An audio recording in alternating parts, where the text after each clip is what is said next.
तो देखो, मैं तुम्हें पहले ही बता देता हूँ कि मैंने विवेक अग्निहोत्री की ट्रिलॉजी फिल्म में से कोई भी मूवी अभी तक नहीं देखी है। The Bengal files is the first movie I watched. So मैं इस मूवी को किसी भी और मूवी से कंपेयर नहीं करने वाला। तो द बंगाल फाइल्स की कहानी हमें यह दिखाती है कि आज़ादी और पार्टीशन के दौरान जो भी इवेंट्स हुए थे उसी चीज़ को बंगाल के साइड से दिखाती है। जैसे कि वहाँ के लोगों को क्या क्या फेस करना पड़ा, फिर उन्होंने इन चीज़ों को कैसे हैंडल किया। इस कहानी को बताने के लिए यहाँ पर कुछ कैरेक्टर्स की मदद ली गई है, जिनमें से एक मेन कैरेक्टर है हमारी Bharti Banerjee AKA Maa Bharti. Most of the time हम माँ भारती के पर्सपेक्टिव से ही ये देखते हैं कि कैसे जिन्ना हिंदू और मुस्लिम को अलग करके मुस्लिमों के लिए एक अलग देश बनाना चाहता था, जिसका नाम था पाकिस्तान, और उसी पाकिस्तान के अंदर वो बंगाल को भी घसीटना चाहता था। अब इसके आगे तुम्हें यही देखना है कि कैसे जिन्ना ने पाकिस्तान देश बनाया, उसका प्रोसेस क्या था और इसका बंगाल के लोगों के ऊपर क्या इफेक्ट हुआ। अगर हम बात करें रिव्यू की, तो मेरे पास यहाँ पर 2 पॉइंट्स है, यानी कि गुड पॉइंट्स और बैड पॉइंट्स। बैड पॉइंट्स में ऑब्वियसली वो VFX वाला पॉइंट भी है, तो मैं उसका भी क्लैरिफिकेशन दूंगा, तो तुम चिंता मत करो।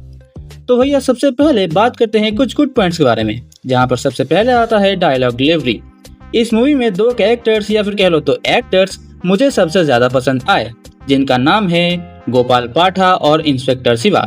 जब गोपाल पाठा माँ काली के सामने बैठकर सब लोगों को बता रहा था कि हमें भी फाइट करनी चाहिए और हमें भी हमारे माँ बेटे की रक्षा करनी चाहिए, तो वहाँ पर एक डायलॉग आता है कि राम राज्य बनाना चाहता है ना गांधी, तो जाओ जाकर पूछो उससे कि रावण को मारे बिना क्या राम राज्य बन सकता है। तो अब क्या करना होगा, अब लड़ना होगा। ये जो कुछ मतलब डायलॉग डिलीवरीज है ना, I really liked it. Because देखो, मैं तुम्हें सच बताऊं तो मेरे स्कूल में भी एक ऐसे टीचर थे, और जब वो हमें पढ़ाते थे ना, तो ऐसा लगता था कि वो पूरे उस कहानी में घुस गए हैं और वो खुद उन डायलॉग्स को बोल रहे हैं। एंड जिस तरीके से यहाँ पर सौरभ दास अपने बॉडी मूवमेंट्स करते हैं, डायलॉग्स के बीच में पॉज लेते हैं, it is so accurate and great. And I am very disappointed कि इस मूवी में उनका पार्ट ज्यादा है ही नहीं, जबकि इन रियल लाइफ में गोपाल पाठा ने बहुत मदद की थी बंगाल को बचाने के लिए।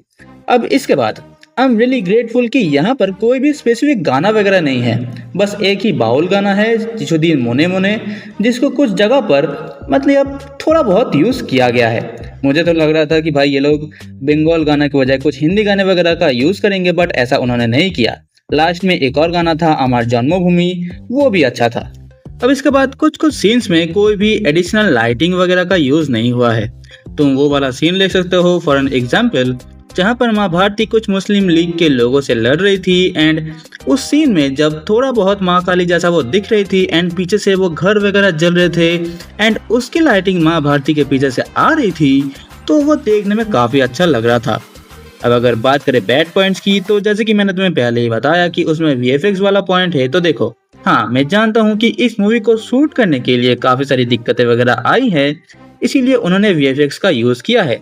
पर देखो, कुछ जगहों पर तो ठीक ठाक ही था। फॉर एन एग्जाम्पल, जब हम वो सीन देखते हैं कि बंगाल के लोगों को कैसे मारा जा रहा है एंड बाज और चील वगैरह आकर उनके लाशों को खा रहे हैं, तो वहां तो मेरे हिसाब से VFX ठीक ठाक ही था। पर फिर कुछ जगहों पर VFX कुछ ऐसे हैं कि तुम उन्हें एक बार देखकर ही बोल सकते हो कि इट्स ए बैड VFX। बाकी इसके अलावा कुछ और तो ज्यादा प्रॉब्लम नहीं है।